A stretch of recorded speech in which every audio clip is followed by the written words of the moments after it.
Welcome to episode 2 of Modern Toy Fair. As promised, today we're going to take a look at the Mezco 112 Collective Flash figure. First, we're going to take a quick look here at the box. We're going to take the slip cover off. And as you can see, it's pretty simplistic. Just has the Flash emblem here across the main part of it. Flash logo down the bottom along with the DC Comics logo. 112 Collective logo at the top. Turn it on the side again. Flash emblem, Flash's Comics logo. The Mezco Toys website.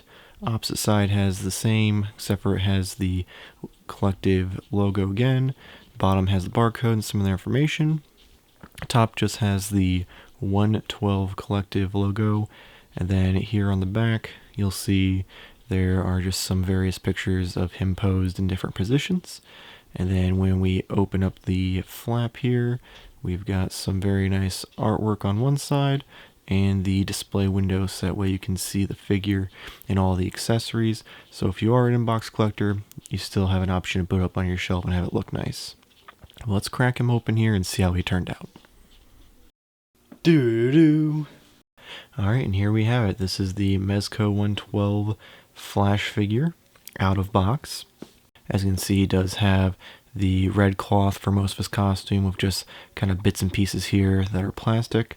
First, we're going to take a look here at the head sculpt. As you can see, they did put quite a bit of detail in his face and also add a little bit more to his mask as well. Got some lines there, and then of course the yellow lightning bolts on the side of his mask.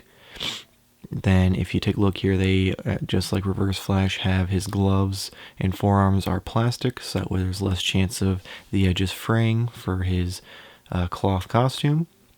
And the lightning bolt does raise up a little bit from his gloves to give it more depth. And then next we're going to take a look at the belt. It is also just plastic and kind of sewn on there. We also have his yellow boots, which they're pretty simplistic, have a little bit of detail down at the bottom, nothing too special. They also have the little lightning bolt coming off of the sides. They have a little bit more detail on the bottoms as well. And then the last thing I want to look at is, of course, the emblem on his chest, which is kind of coming out a little more. It adds a lot more depth just to the logo since it is something so simplistic. I definitely like how this figure turned out. Next, let's take a look at the articulation. We're going to start with his head. As you can see, his head does turn both side to side and go 360 degrees. His head does go pretty far up and down. He does have the neck joint both at his head and at his collarbone base. His head does tilt side to side pretty far as well. The arms, they don't go up super far, but I can't really see a need to have them go anywhere beyond that. Forward and back is restricted because of the cloth costume, and the seams just kind of get in the way. He does have the rotating bicep. He does have the double jointed elbow, which most of their figures do in the line. Then he also has the ball joint at the wrist, which pivots and also can tilt both inward and outward.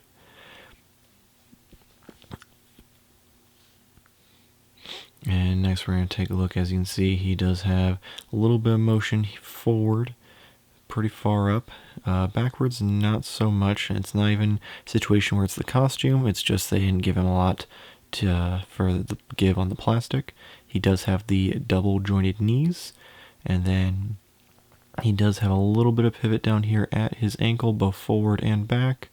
And then also he has a very, very little pivot side to side, which makes it a little bit to pose him at times, but it's kind of easy to work around, especially if you use the stand.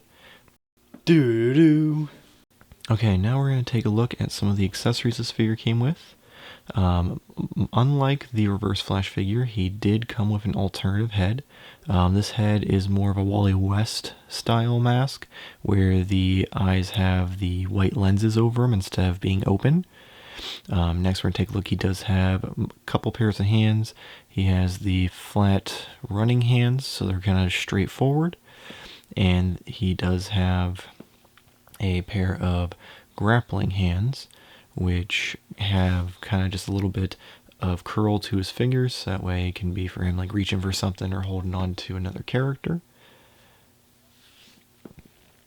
And then of course he does have the fist hands, which are currently on the figure as well. Now we're going to take a look at the lightning effects that come with him. These are my favorite part of the Flash and Reverse Flash figure, just because they turned out so well and they fit around both legs and arms. The first two here are for the legs. As you can see, they have a little bit of a opening, so it kind of wraps around. They do have specific poses that they work best in.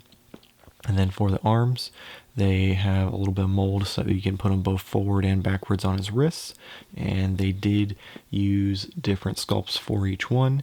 They are the exact same sculpts they used for the Reverse Flash, but they still turned out great, and they look great on him whenever you have him posed on your shelf. The final thing here for the accessories, at least for like pieces parts, is going to be the wind tunnel tornado effect. It's still a heavy piece of plastic, just like the Reverse Flashes. Has a little spot in there for it to connect to his ball joint on his wrist. It is a little hard to pose him because it is so heavy. And then, as usual, he did come with a stand with the Flash logo on it, and of course the posable arm to make it a little easier if you want to get him in a certain pose on your shelf, or if you want to have him kind of elevated. Just kind of depends on your preference.